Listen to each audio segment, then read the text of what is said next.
Ergando rakkootti ilaalee kakuuka namaa Gaaleessu walee nambuusu humni koonsimaa Wandalquu laalee qalbiin koo kamiin jeeqama Tamalee ani sammamoo Kaleessa fidee har'aan nagadhee Horiitti sabbiin koo lakkiin shaakamoo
Komiti gooftaan raga'uunko Ifamaa kenna baay'atee gooftaako Natti dubbattee hin beektu jechureessa Har'aan naa geesse Yesuus naa kananiisa Ganama raada gooftaako dhiifamni kee Arrabni Hindubbata garummaa kee Ganama raada gooftaa koo dhiifamni kee Arrabni koo hindubbata garummaa kee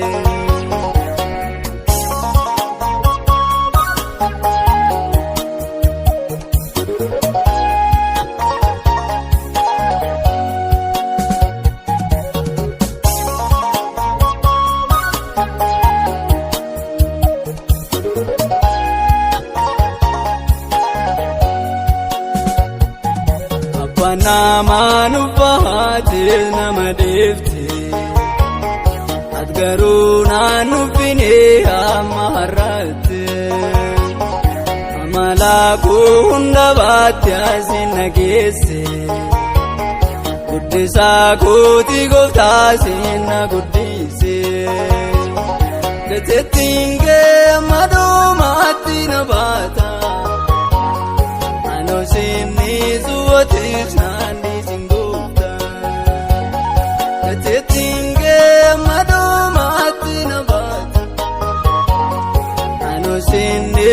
kootis naanni singuuta. Otoo naannoo finfinaan dadhabne naa baatte guutuu. Eegumsa keetiin jiraatte yarra keessee jiru. Otoo naannoo finfinaan dadhabne naa baatte guutuu. Eegumsa keetiin jiraatte yarra keessee jiru. Titiikee guyyaa rakkootti na baate. Maabaayii meeqa keessan dabarsite. Titiikee guyyaa rakkootti na baate. Maabaayii meeqa keessan dabarsite. Anaanoo naani beekooftaa jaalalli kee.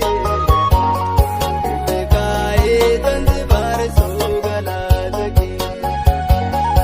Anaanoo naani beekooftaa jaalalli kee.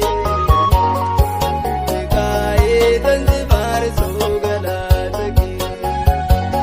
Kanan kaa'uutu galaataa duwwaa ta'e. Isa moosii fanni eessaa lafaa ka'e.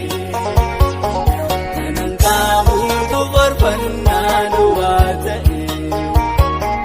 Isa moosii fanni eessaa fangane. Kanan kaa'uutu ilillee duwwaa ta'e. Isa moosii fanni eessaa ilil jedhe.